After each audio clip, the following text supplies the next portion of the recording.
All right, yes, I would also like to say welcome and thank you to the Harvard Libertarian Club for hosting this debate on free speech and minority dissent.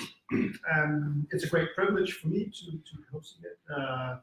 But all four of us are, in a sense, minorities. None of us are US citizens, so we're in foreign lands, even though some of us live here now.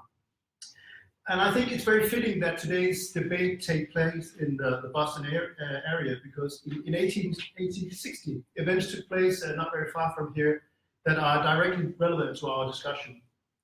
So on 3rd December 1860, abolitionists held an anti-slavery meeting at the Tremont Temple about 5 miles from here. But that meeting was violently disrupted by white businessmen who feared that abolitionist talk would disrupt their business opportunities in the South. And so they violently disrupted and heckled this anti-slavery meeting. Present at that meeting was none other than Frederick Douglass, who was a runaway slave, but also one of the most famous abolitionists, an author, and a strong proponent of freedom. And Douglass was so upset by not being allowed to speak at this meeting, and that it was disrupted with impunity, that he penned a very famous speech called A Plea for Free Speech in Boston. In it, he said, among other things, that slavery cannot tolerate free speech. And he finished with these words, which I'd like to quote: "A man's right to speak does not depend upon where he was born or upon his color. The simple quality of manhood is the solid basis of the right, and there let it rest forever."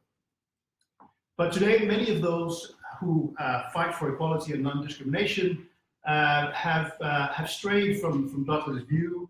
40% of American millennials think that the government should be able to censor statements that are offensive to minorities.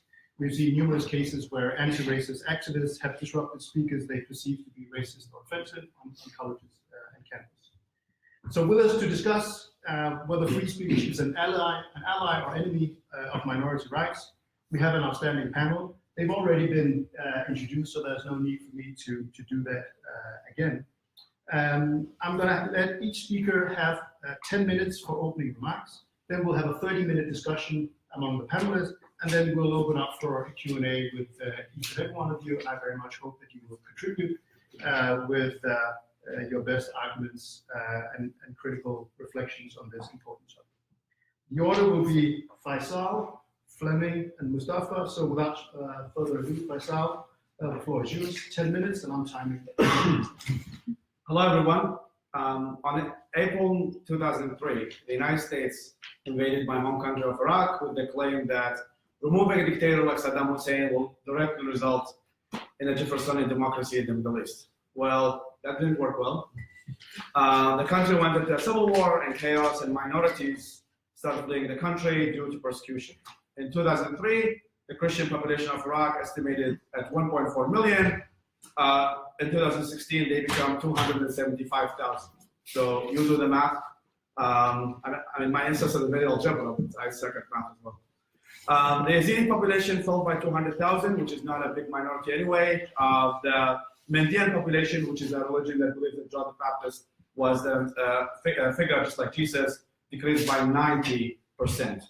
Iraq now is ruled by a Shia Islamist government and Sunni Muslims who make up the minority in the country by comparison to Syria, in which Sunni Muslims make up the majority, and ruled Iraq since its inception after World War I. And those who had some relationships with Saddam's regime have been facing persecution, and many of them left the country.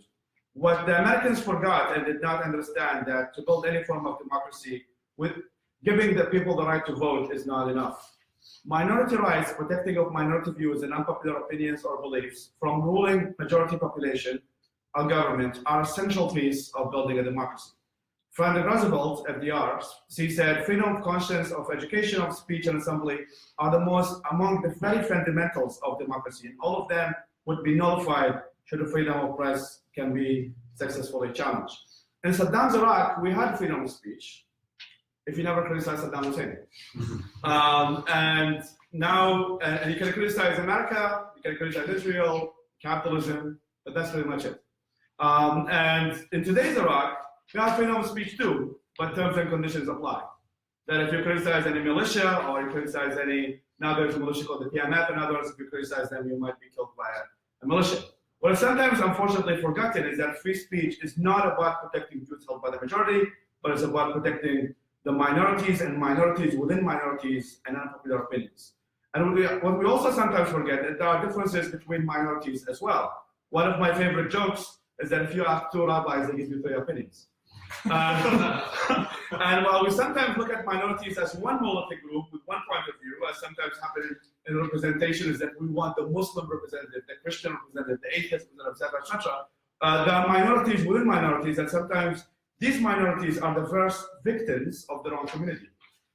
So let's go back for Iraq for a bit, where I'm from. And I witnessed the war. I left in Iraq in 2009 and 2009. And while many people look at Islam as they think that the first enemy is the West, in fact, the first enemy of Islamists are the people who live within that region and people who they fear are going to change things from within. People like Mustafa Akyol, who is an Iraqi parliamentarian secularist. Al-Qaeda was managed to kill his two sons and stopped by many assassinations. Some of the first targets were also cultural Muslims, people who identify with the faith but not necessarily believe in the theology, closer to a secular Jew in the West, liberal Muslims, LGBT Muslims, feminist Muslims, and people who are fighting the status quo from within are those who are the first victims of persecution because they're viewed as traitors for the status quo. And for that reason, these minorities within minorities, in my opinion, need the most protection. So, how much time do I have? 6 minutes. So you mentioned, as Jacob mentioned at the end about the concept of protecting minority views, is that I want to add something very important happening in this country, and which is about censoring views that are viewed as bigoted in the name of pseudo multiculturalism.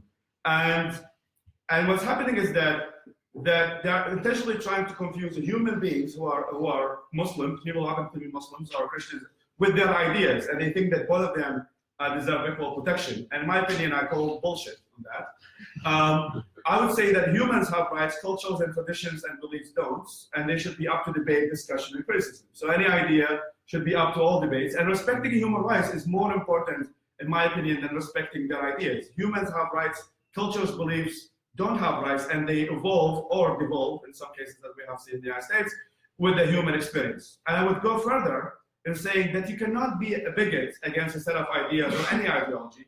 Bigotry is towards people and not ideas or set of ideas or any ideology. So if an idea cannot stand up scrutiny, or maybe it's probably a bad idea, or maybe it doesn't have the answers to everything as it claims. So to end my introduction is with a quote with Salman Rushdie. As you probably know, he had to flee persecution from a fatwa from Ayatollah Khomeini, not Khomeini is now the new one.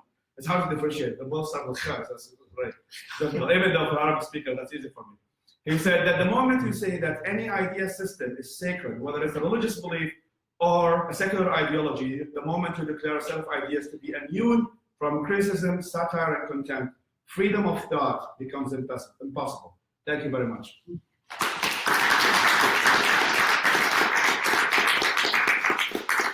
I think this may be one of the first times in the history of debates that a speaker has actually finished almost 50% ahead of time. But very well done. So we have more time then? I'll save you some time. Flemming? Thank you. If I speak as fast as Faisal, I may be finished in 2 minutes.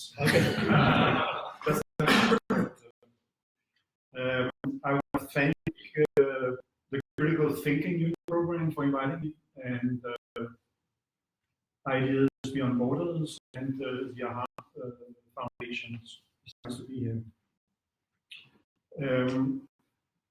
Free speech has never been popular because, as George Orwell said, it implies the right to tell people what they do not want to hear, and who are fond of that.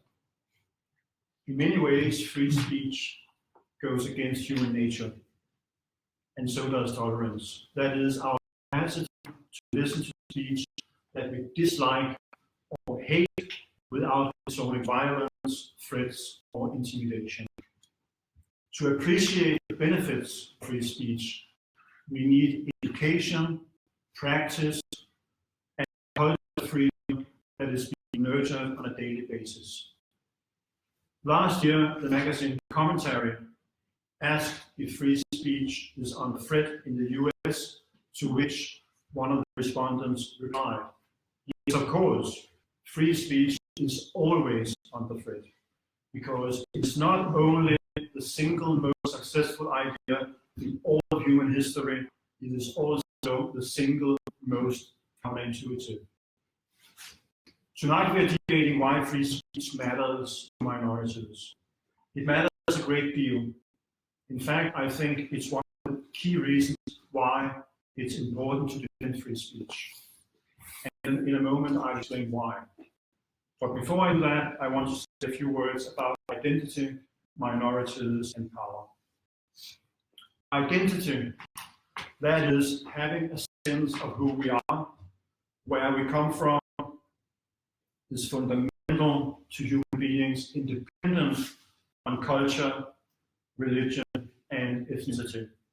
Identity implies a sense of belonging, family, friends, religion, nation, village, peers, colleagues, sport clubs, and so on and so forth. Being excluded, feeling marginalized, and lonely is painful to all of us, though some may be better to cope with it than others. It's important to stress that human beings have many identities. We are not only one thing, and we do not belong exclusively to a single community, though some of our identities are of greater importance to us than others. If a community, a group of people, or an institution try to reduce our identity to just one thing, we should be on guard. This is the stuff tribalism, aggressive nationalism, and fanaticism are made of. It undermines pluralism and social cohesion. We not only are more than one identity, it's also the case that our identities aren't fixed once and for all. They change over time depending on the choices we make, what we do, where we live, and our interactions with other people. I want to say a couple of words about minorities and power as well. Within the humanities, it's popular to reduce all human interaction and relationships to questions of power and privilege. Everything is about power, and you cannot have a meaningful conversation about free speech and other fundamental rights until you have rectified distortions of power distribution. I agree that powers matter a lot. That's obvious. But I'm not sure if power either is something you have or haven't once and for all. If you belong to a minority, you surely have little power in many situations, but in some situations, you may have more power than people belonging to the majority. In some settings, an individual is part of a minority group, in others, he or she belongs to the majority. As a Dane in the US, I belong to a minority, as Jacob said, while in Denmark, I belong to the majority. As a non-believer in the US, I belong to a minority that would never stand a chance to be elected president, while being a non-believer probably is a majority point of view in Denmark. So why is free speech important to minorities? It's a widely held belief among minorities that freedom of speech is nothing more than a cover for the majority's right to mock and abuse them without legal consequences. There may be serious and profound grounds for this impression, but I think it's wrong. Why? Well, if you look at history and the fate of minorities and oppressed groups and their struggle for rights across time, continents, and cultures, the reality is that free speech often is minorities and oppressed people's strongest weapon. Why is that? Because oppressed and marginalized minorities, by definition, do have little power. Powerful majorities that are allowed to implement restrictions on speech inevitably will do so to guard the status quo from dissent and disruption. Without free speech, the authorities can easily silence minorities and dissenting voices. This happened in the 19th century, as Jacob said, to the abolitionists who fought slavery, and it happened to the civil rights movements in the middle of the 20th century. In the Soviet Union, it happened to ethnic minorities and religious minorities, and it is happening right now to religious minorities in China, Russia, Pakistan, Turkey, Saudi Arabia, Egypt, and many more authoritarian and unfree countries where there is no very limited protection of speech. Free speech is also a tool for securing other rights for minorities, including the right to equal treatment before the law. Let me remind you that free speech rights were high on the agenda of the civil rights movement in the US. All across the segregated South, thousands of Black Americans went to jail protesting segregation, and many of those who went to on the ground, they were violating injunctions against protesting and other unconstitutional restrictions on speech. That is, they were denied their First Amendment rights.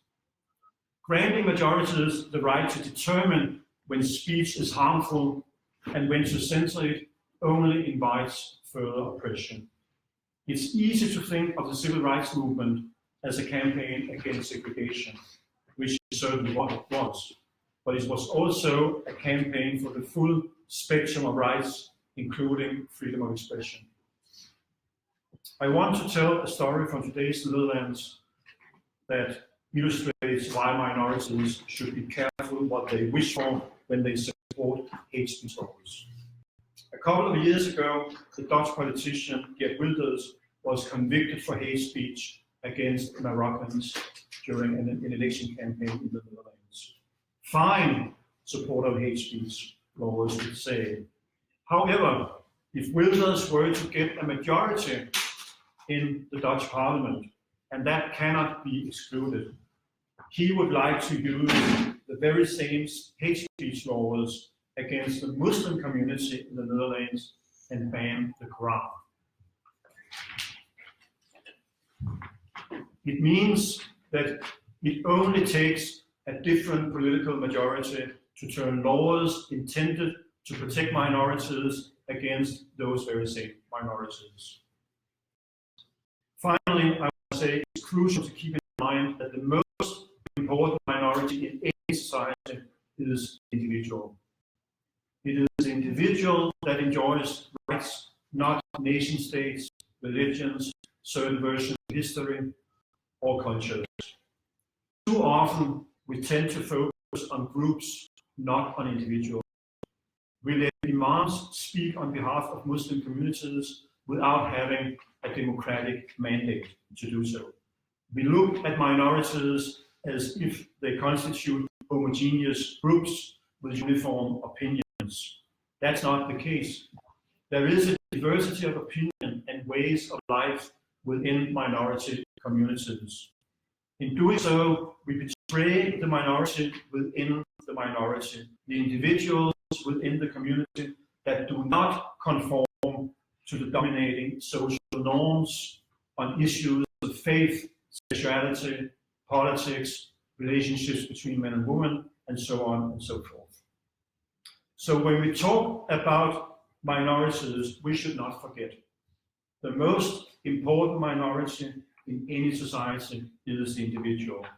And if you want to stand up for minorities, there is no better way to do so than defending the rights of the individual. Thank you.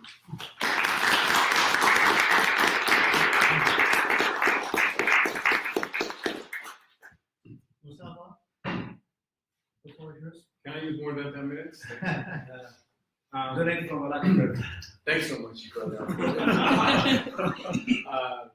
Well, let me begin by telling you a personal story. Last September, I went to Malaysia for a series of lectures. I went to Malaysia 6 times in the past 9 years for conferences there, because there are Muslim liberal groups, particularly an organization called the Islamic Renaissance Front. So these are Islamic liberals. And by liberals, I don't mean secular, they're believing Muslims who want to re-articulate, reinterpret the faith in a more liberal, let's say, outlook.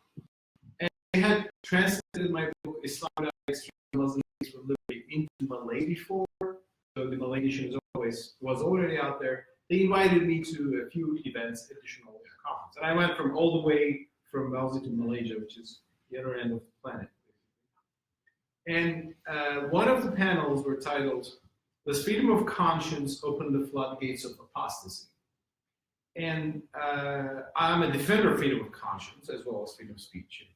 Religious freedom, freedom of speech are my main issues, right? And apostasy, though, is a concept that is interesting. I mean, it's seen as a crime, not in the Quran, but in classical jurisprudence in Islam. It's seen as a crime punishable by execution, by death penalty. And that is implemented in Saudi Arabia. I mean, apostasy means, changing your religion or leaving your religion. Apostasy is, in that sense, punished by death penalty in Iran, Saudi Arabia, Afghanistan, Sudan, a few other places, like about 11 Muslim majority countries. Not majority, but 11 of them. And Malaysia is not one of those. And the Malaysians are moderate. They take pride in being moderate. So they don't execute apostates. They send him to a rehabilitation center. So in my speech, which is like half an hour lecture, it's available on the web, I argued against it. I said, well, wouldn't Muslims to leave their religion? Yes, of course, we can advise and give some ideas, but if they still want to change it, it's their choice. You shouldn't send them to a rehabilitation center. And I brought the arguments from the Quran, from the interpretation of jurisprudence. I refer to the Islamic authorities, also, they're progressive scholars, like Rashid Khan-Mushi from Tunisia. And at the end, I said, religion is not something you can please, something in the heart. And the event ended, and everybody left, and then 5 serious guys came, and they said, "We are the religion police." So they showed me their identity cards, and their job description was religion enforcement officer. Wow. So they said they heard complaints about the talk, they will watch the video, they asked them questions, and they said, "We will watch the video and let you know," and they let me go that day. And I had my Malay food and had good sleep, and I woke up. The next day I woke up and it was on the national news that I was summoned to the religious police headquarters. It's called Jabi. And my advisor suggested that I should better leave the country as soon as possible because these guys are, they said we'll prove with lawyers and so on and so forth. And I went to the airport, I gave my passport and I was thinking I'll have my sparkling water or something. And the police stopped me and they said there's a problem. So they take me to the airport police station. And I was waiting there. There were secular police who arrested me. And they were like, "You're famous." They were taking photos with me or something. They didn't. But then the religion police came. They were more serious. And they said, "We will going to read you your arrest order. Are you going to cooperate?" I said, "Do I have options?" Yeah. And they said, "You have violated the law for teaching Islam without tawliyah, which is permission from the authorities. And the punishment for that is 3 years in jail. So we will be taken to a Sharia court tomorrow. And now we are going to arrest you for that." I was like, I just came here for conference, I'm just going home. It was shock, and they took me from the airport, took me to a few different places, and ultimately they locked me that night at the religion police headquarters.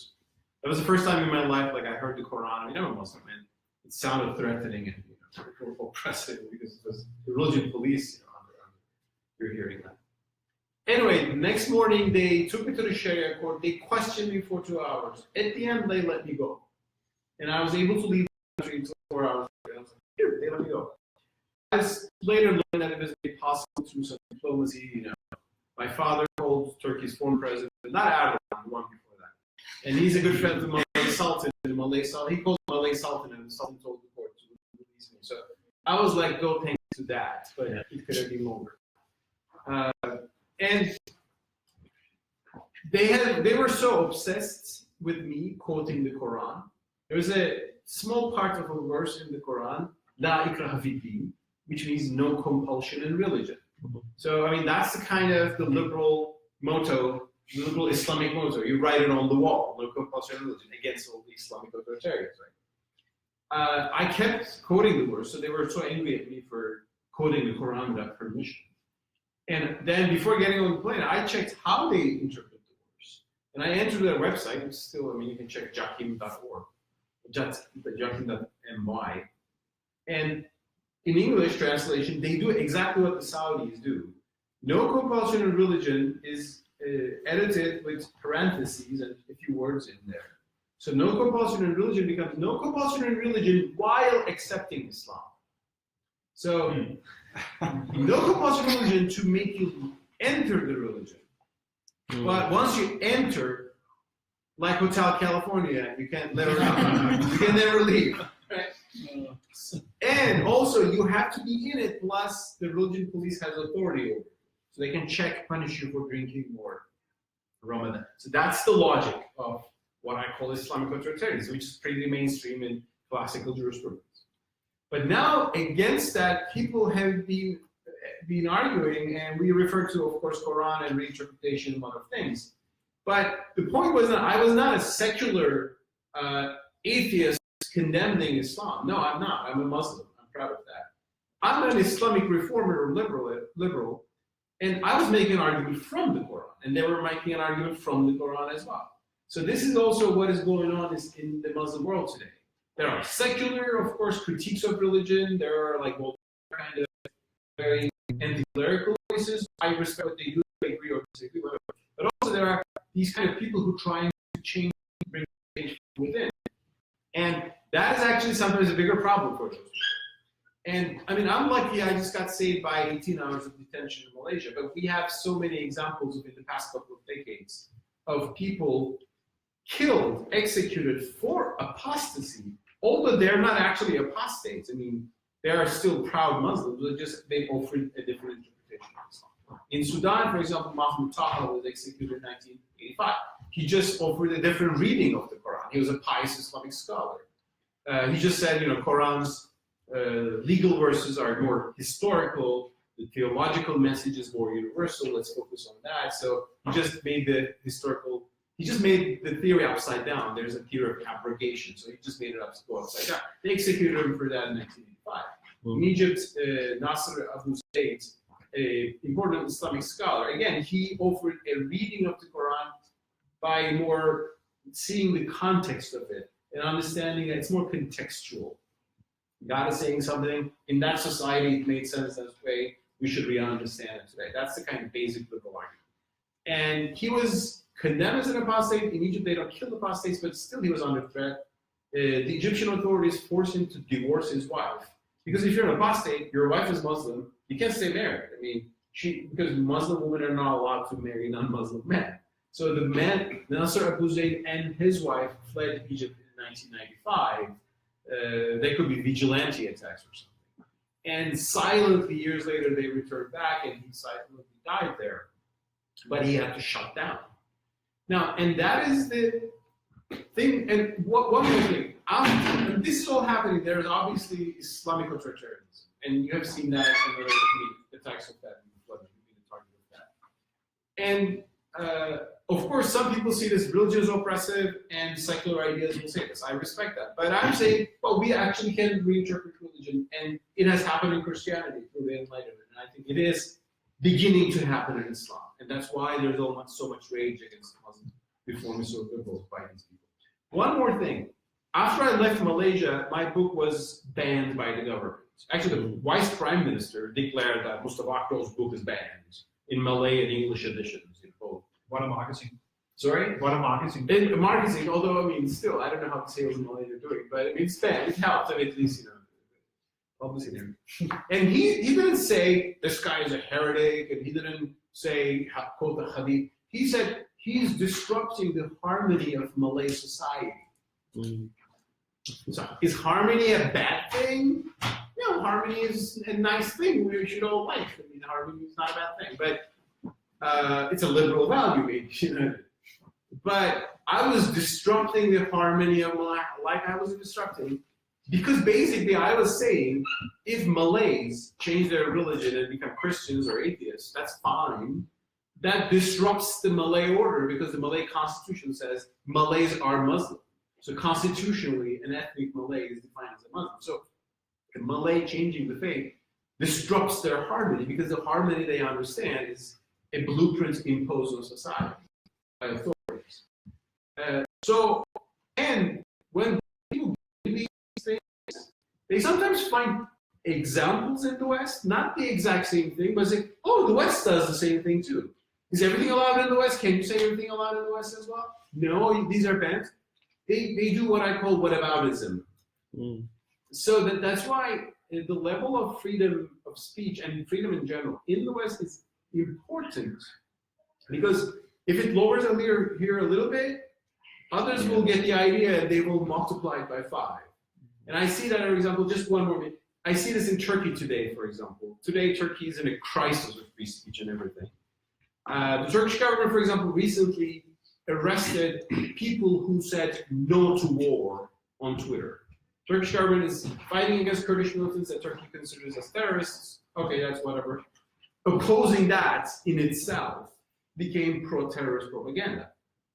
And of course it's ridiculous, but there's whataboutism. The Turkish authorities say, oh, we know in France, people who are sympathetic to ISIS or saying something on that are arrested. So this is our terrorists. So, and they of course exaggerate and amplify the example, but they sometimes find examples. That's why I believe for protecting freedom in the world, there needs to be a lot of battle in non-Western parts of the world, which are mostly not as liberal, obviously, as well. But within the West, it's important, because if the barrier lowers down in the West, it will go down much more faster in other parts of the world.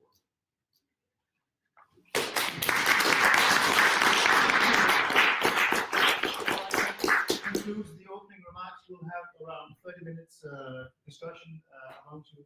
I think if we address here should we say Western audience, most people would say yes, there needs to be free speech, but when we draw the limit, let's for instance take the events in Charlottesville, where you had Ku Klux Klan members, Nazis, some of them are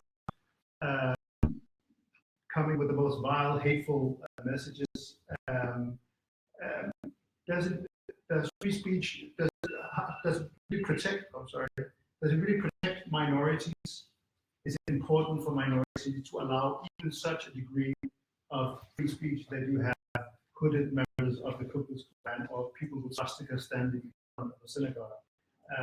Couldn't you make an argument that the European approach here would be better here, that these people would be arrested, they would be convicted for hate speech? This European country don't have a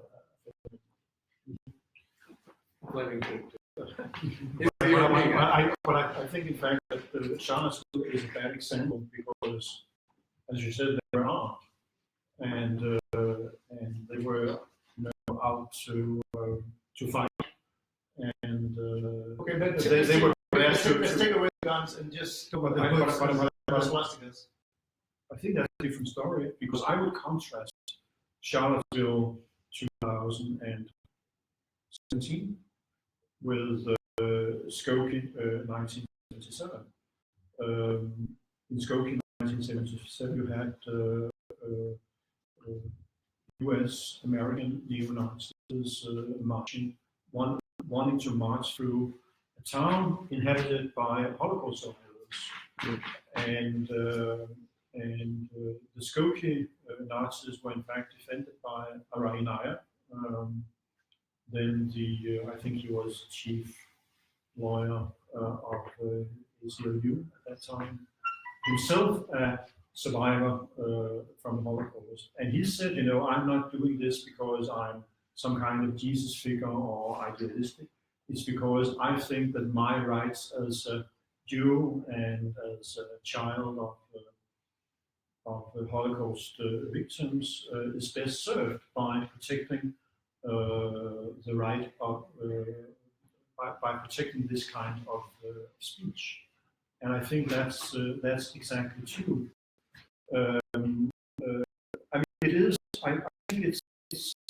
I mean, I'm not saying there are no dilemmas, and what I was trying to say in my remarks is that it takes a culture of freedom of speech to be able to manage this kind of bigoted speech without resorting to violence and other unconstitutional things.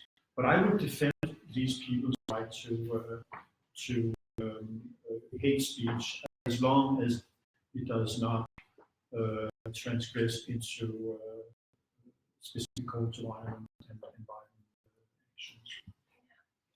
Yeah, I mean, I agree. I mean, it's really a slippery slope. Is that when you start censoring what sometimes considered bad ideas from the majority? Imagine, let's say, for example, they have now a significant amount of Muslim refugees. Let's say in maybe 50 years, the majority and the minority flips, in which the Muslims become the majority and white Germans, let's say, ethnic Germans become minority. Then would you now ban, let's say, the Muslim Brotherhood? Or so like it's generally like it starts with, I mean, generally this like hate speech laws start with good intentions, in my opinion, about protecting minorities, but then it eventually goes to a slippery slope in which everything starts to become censored. And also back to the point about protecting minorities within minorities. Let's say in some bills, I think Canada was trying to pass a bill or a motion of the Islamophobia bill, of that we cannot. I mean, according to my interpretation, it's like you cannot criticize Islam or Islamism. How about the internal debate that is happening within the Muslim community about criticizing Islam and Islamism? And then when you say criticizing Islam is not allowed because Islam is not allowed, then this law will probably be affecting the Muslims who are trying to reform their religion, trying to change it from within. So obviously, I think like to test someone's principles of defending free speech is to take the most extreme example and see if they were willing to stand for the people that the values they despise. And as long as there is no direct call to violence, then in my opinion, everything should be permissible. And with having with some hate speech laws, and we're seeing the case in sometimes Germany, is that it starts with the Holocaust and doesn't end there. And I think I'm very worried of this future in Europe. I think the United States, and one thing they might have got it right is probably freedom of speech. But you said that ideas and religions don't have rights, humans have rights, and a lot of people would say, well, then Muslims should have the right not to be subjected to anti-Muslim bigotry. I mean, if you conceive that ideas should not be protected, but people should be protected, why not protect people from anti-Muslim bigotry? Well, I mean, there is a clear line, in my opinion, between anti-Muslim bigotry and criticism of ideas. I mean, Muslims as individuals, and I agree with Flemming that the individual is the most minority. And individuals who happen to be Muslims have as right as anyone else, and the right to be protected from violence is there. But the idea that someone holds is not protected. They should be open. So I think that's what sometimes the confusion is being made, especially with the term Islamophobia, is that sometimes it's defined as criticism of Islam and Muslims. I mean, there's no other, like if you look at the Republican Party, nobody says you should only criticize Republicans. There's no like that. Like it's okay to criticize Republican values without being accused of hatred of Muslims. That is, I think, so Muslims have the right as any human being to have the right to have their own religion and have the right to have their own ideas. But that doesn't mean they should be sheltered from any form of criticism. And I think and now like me watching media between the East and the West, I would say that the discussion about Islam in Arab speaking media right now, especially after the rise of ISIS, is far more open than what I see here in the West. It's like in the Arab world, you can see people criticizing Islam openly on television, or at least some versions of it. And they don't have a fear of being called bigot, but I mean, it's obviously Quran of the country. So, but I would say that the discussion are much more honest. Here, everybody's trying to tiptoe. Is that okay? I'm going to criticize this, but I don't want to sound like sometimes it's Islamophobia. It's like the fear of being perceived as Islamophobic. So Muslims have rights to have their own beliefs and ideas themselves should be open to criticism. Islam is a monolithic religion.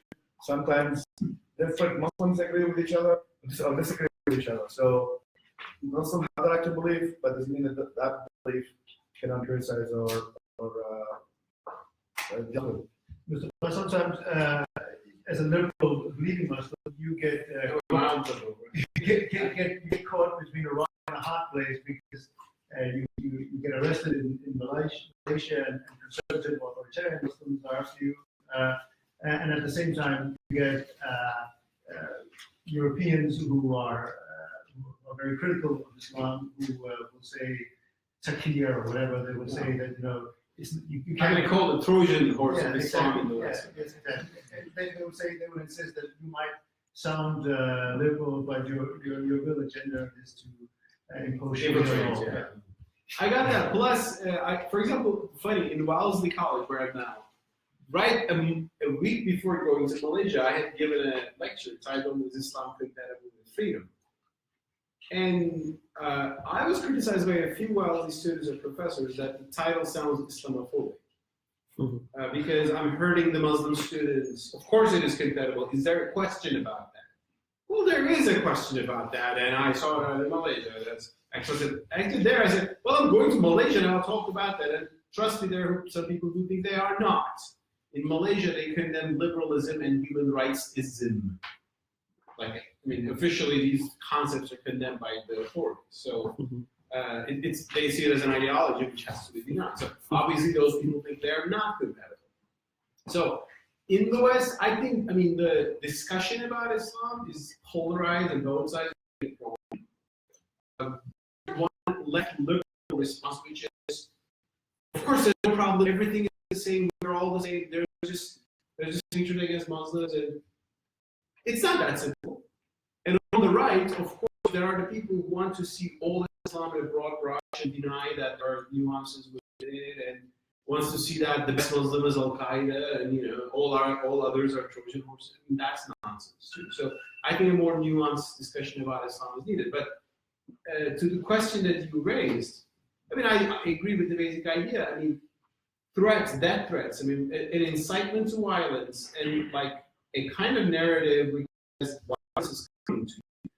That's, I think, a crime. If I'm waiting in front of a church with a machine gun and I'm ready to kill the church, that would threaten those people. So I do see a difference between incitement to violence or direct threats of violence, but that is different from hurting the feelings of those people with some ideas that I'm sharing.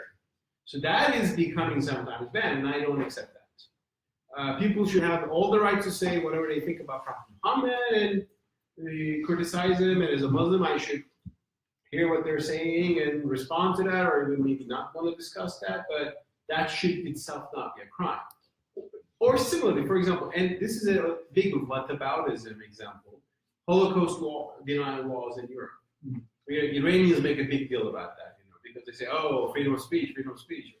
We see how it is. It is interesting. For example, I'm coming from Turkey. In Turkey, if you say 1915, what happened to the Armenians in the year 1915 was a genocide, now it is relaxed a little bit, but you could be arrested or sued for that. And so saying it wasn't. And in France, they tried to pass a law. Luckily, the French Constitutional Court, or whatever it's called, the Supreme Court, blocked that. But the Sarkozy there to say it wasn't genocide to have been. So now, your opinions, the Armenians obviously suffered a huge tragedy, maybe genocide, maybe whatever you call it. I'm not an expert on that. But people should be able to say what they're saying about this. That in itself should be criminalized. Or you're saying views that offend our people or hurt their feelings. That should not ever be criminalized. But there can be speech, like if you walk around saying, I'm going to kill these Jews or Muslims or blacks or Mormons, and that I think is a legal matter, because that really violates those people's right to exist without fear in society. But I think context is important, because you may say things like that on the internet. People sit at home and they write outrageous things that can be perceived as a real threat. But I think that's different from being in Charlottesville and say, now we are going to go and kill the blacks or the African community. So I think internet is less strict. I think context is important, and then there is a definition of bigotry. I mean, one man's bigotry is another man's poetry. Bigotry is not a criminal concept. I think it's a social concept. It's. I mean, you need a definition. I mean, there are clearly that it is speech that is bigoted. And we should fight that, but I just don't think that the best way to fight it is by criminalizing it. You know, if there are bigots in the room, I would like to know. I feel far more uncomfortable if there are bigots in the room and I don't know. So I would like to know how to behave and act in such a situation. Fleming, what was that? So, more than a decade ago, you had a hand in the publication of some cartoons, which ignited a global debate all over the world about free speech. One of the things that struck me is you and I both lived through that in Copenhagen. You obviously much more than I, but it was basically the center right in Denmark at the time, and also in Europe, who were very much saying the cartoons are about free speech. We have to never compromise. These are about Western civilization. This is the bedrock of Western civilization. We can never compromise. We have to be principled. Now, in Denmark, we have a center-right government that has introduced more restrictions on free speech than any other government since World War II. And in practice, all of these restrictions are aimed at Muslims. So this is aimed at protecting? No, aimed at limiting. So targeting Muslims. So hatred. If you're a hate preacher, if you're a preacher, and you expressly condone illegal acts, including polygamy, you could go to jail for 3 years. There's a list of hate preachers who are not allowed to travel into the country, and now there'll be. So you say polygamy is fine, you go to jail. If you say the Quran says polygamy is mandated, and I believe that's a good thing, you could go to jail. That hasn't been any case, and there's a ban now against the niqab and the burqa, which obviously also raises religious expression issues. However, much more neglected. Now there is a proposal with circumcision. Yeah. There are some who wants to. Which may not be excused, but how do you see that change? I mean, to me, it's been one of the greatest disappointments about that. I mean, all the people that you and I, would talk about free speech now have completely turned around, and their arguments sound exactly like the liberal left 10 years ago. How do you see that? I mean, you are right now doing a wonderful podcast about the history of free speech. And, if you look at the history of free speech, and if you look at Denmark now, it's a classical case. And I would say that, I don't know about you, but I have lost a lot of my illusions over the past years. That you and I really belong to a very small minority in Denmark who are willing to defend, also the rights of people who don't like what we are saying. But I think that is a classical example. That's why I said that free speech has never been popular, and free speech in many ways goes against human nature. I'm in favor of free speech, but only when it concerns my own opinions. I'm not willing to defend the rights of free speech of people with whom I disagree, or even ideas that I hate, and that is the test. And very few people passes that test, and that is what we are seeing in Denmark and in other European countries. And I think it's very important here to keep in mind, also when we talk about minorities and bigoted speech, that free speech, the right to free speech, is indivisible. Either you have it or you don't. If you have it, it means you have to be willing to protect speech that is bigoted. Let's go to the Muslim world. I mean, I don't like the term Muslim world because how do you define the Muslim world? It's obviously deals with a lot of countries from different continents and different branches of Islam and so on. But you're religious, and you were Faisal, you were more heterodox in your To say the least, yeah. how do we ensure the promotion of, say, free speech, religious freedom in the Islamic world? What's the best strategy? Is it like you do from within? You think that it's religious, pious Muslims that have to take the fight, or is it maybe the non-believers, or is it an alliance? How do you see it? Well, I think one of the effective means is to first show that, I mean, the point emphasized by Flemming that, well, Muslims may need free speech. And oh, I mean, I actually written about that. If you go to Denmark and they want to ban your ideas about polygamy, you will need it. What about Wilders comes to power? He will say, Quran has some hateful passages, so let's ban it. Oh, so this maybe free speech is something we need. So actually in one of my speeches in Malaysia, the one that I was able to do, I told them, do we Muslims ever like liberalism? I said, yeah, we like it a lot when we're a minority in the middle of Europe and we need to wear headscarves or burkinis, or, I mean, I personally don't wear them, but but if, I mean, more conservative women want to wear them. Yes, we want to wear them. How do we defend that right? It's the individual. The state cannot interfere in the individual's dress. I mean, I hear that argument from Muslims who defend the right to wear the hijab in the French, for example, public square.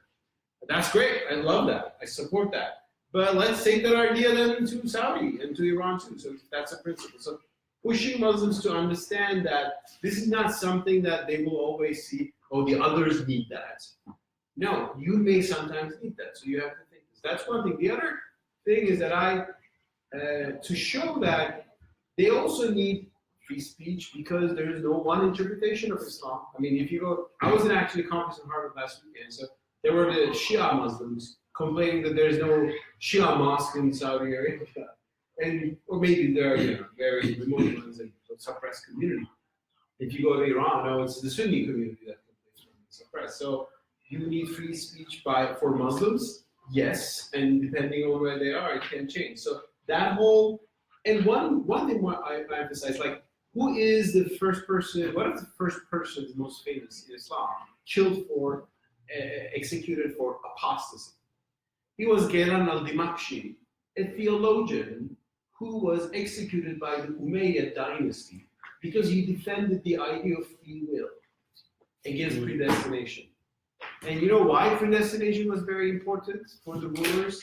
Because the rulers were arguing that God has preordained everything, including our kingdom. So they were using predestination as a means to justify their power. So Ghilan al-Dimashqi was a pious scholar who said, no, you are responsible for what you're doing. It's not God's fate. You are making the decision, so we'll judge you based on that. So that was declared as apostasy, well, heresy, and they executed for that. So, so this is where this all comes from. It's not even coming from God. It's coming from these interpreters of the religion who at some point wanted to get a crackdown on the position. So once you put all this, start to ID people, it's important, I think, to bring arguments from within the faith.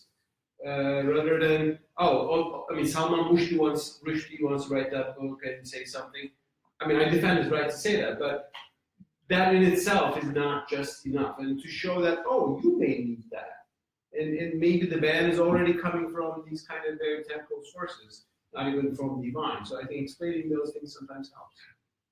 And I would say it works in alliance. I mean, with the history of Christian Enlightenment that happened in the West, there were multiple figures who were able to influence the Christian world, or who are not believers in that theology. And they're non-believers kind of very, like, I mean, one of my things that I've worked on is that I look at the Muslim model spectrum. You have 10 being ISIS and 0 being somebody with a cultural Muslim, and then you go toward conservatism. So you have non-violent Islamists, and you have violent Islamists who are jihadists, and then you have 5 to 0 who are being conservative, and then psycho-liberal, etc., etc. So Muslims belong to a large spectrum, and from 0 to 5, from people who are cultural Muslim to 5, they all, I think, have a role in modernizing the Islamic faith by working together. And there's kind of very little hope of working with ISIS. I think there's hardly a middle ground to be found. I mean, I don't know, like throwing gates from the 6th floor, not the 10th, maybe. But I mean, there are people that I think who belong to the violent Islamist. It's too late for them. Yeah, it's too late for them. But I think that, and for example, like, I mean, I'm familiar with the theology as well. I've had multiple discussions with, I mean, that's part of my curiosity, you know, about the religion. And I acknowledge that there are multiple interpretations of Islam. And for it comes to like free speech, I think there was an argument that's being used a lot by former Prime Minister of Iraq, Ayaan, who was himself a secularist, is that he goes to the Sunnis and tells them that if you support these values, that will protect you from the Shias. And then he goes to the Shias and tells them exactly the same. Look what happened when Sunnis were in power. So in a ways that I think one of the most successful ways, in my opinion, at least working in Iraq politics, and I'm very familiar with lots of the politics there, is really appealing to people's self-interest and see how these values are actually protect their own self-interest. Free speech is good for Sunnis in Iraq, and it's good for Shias in Iran, sorry, Shias in Syria. And also convincing the majorities that these values actually can also benefit you as well. So, and that's how have been kind of the success stories. I mean, Iraqi elections that happened I mean, we have elections happening this time in May, but we have election happened 4 years ago, and the Iraqi parliament was able to become slightly leaning to the secular. So the secular party got many votes by comparison to the others. And the reason is because they were inclusive of multiple factions of the Sunnis and Shias and Kurds and everything. And they were saying that these values of secularism and free speech being a fundamental of it is helping you. Did they say secularism? Well, we say civil state. Yeah, civil state, which is like, it's like not as subtle. It is being secularism, but Secularism is a dirty word there. yeah, because unfortunately that's actually a very important point, is that secularism have been used a lot by some of the fascist dictators that ruled, so I mean, like Jamal Abdel Nasser and Saddam Hussein and others. Well, even though they never use it that much, but the term secularism has been generally associated with two things.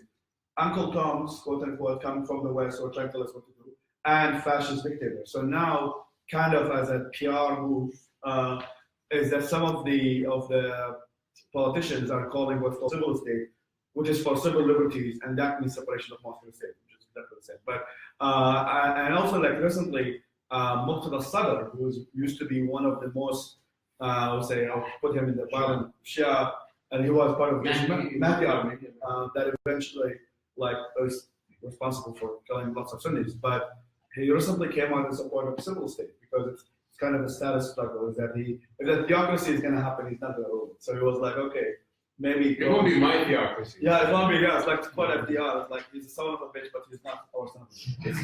So yes, I think back to the main point of like who can have the most influence. I think, and for example, give you an example, the God Delusion, book written by Richard Dawkins, has been downloaded about 15 million times in Arabic, read by countries from Saudi Arabia and others. And I was having a conversation in Oklahoma with a guy, a Jordanian guy called Mohammed Khadra, and he was a Salafi-leaning Jordanian, and some of his colleagues joined actually Al-Qaeda, like fought in Fallujah and Ramadi, all this stuff. And I'm very interested in what said you until you change your mind. And then he said, because I was an extreme Salafist, I kind of needed a punch in the face. And I mean, like I needed some book that was so provocative to the way that like just like kind of like breaking the glass ceiling, right? And he said that all these, with all due respect, just quoting, he said like all these reformers or these like kind of, I see them as salespeople. I don't trust these people. He said that they're trying to say these cute things and all of that. I've always believed that Islam is XYZ, and then they're telling me no, it's not the case. So he made the argument that. And there was another case, this guy called Ahmed Harqan, who became a very famous video blogger in Egypt. And he was actually, his brother joined ISIS, as far as I know. And they grew up in the same like household, all extremism and everything. And he had also a similar argument. He said, I was so tied into the faith, to the way that no one was able to shake it except a punch in the face. Like, except that. Dawkins? Yeah, I think Christopher Rich, Sam Harris, Christopher Rich, something like that. Arabic translation. And they got persuaded by it? The persuasion was not really the arguments, it was like, your life is completely meaningless. They needed something like this, that all your belief system is bullshit. And that's actually what they needed, because they were so tied into the faith that much. So did they have an actively? Yeah, they did. So what I believe in, what I personally believe in, I'm following that in my organization, the Borders, is really present the Arab youth with as much diverse voices as possible. And some people might be receptive to Islam, but actually the term Daraba really actually doesn't mean hate, but it means, I don't know, smoke some weed, I don't know. But That's about wife beating, by the way. yeah, so like we might have like I think that the Muslim world or Arab, I'm focusing on Arab world because that's the language, my safe space, it's the language I speak, and most of my connections are there. Is that it's one of the youngest populations on the planet, and what can really work for them might be the set of all these ideas is to kind of like okay, the moment you make them like they think of the world out of dogmatism. I think that there's not only one way of truth, but there might be different views that can be true at the same moment. I think that we will be heading to a much better direction.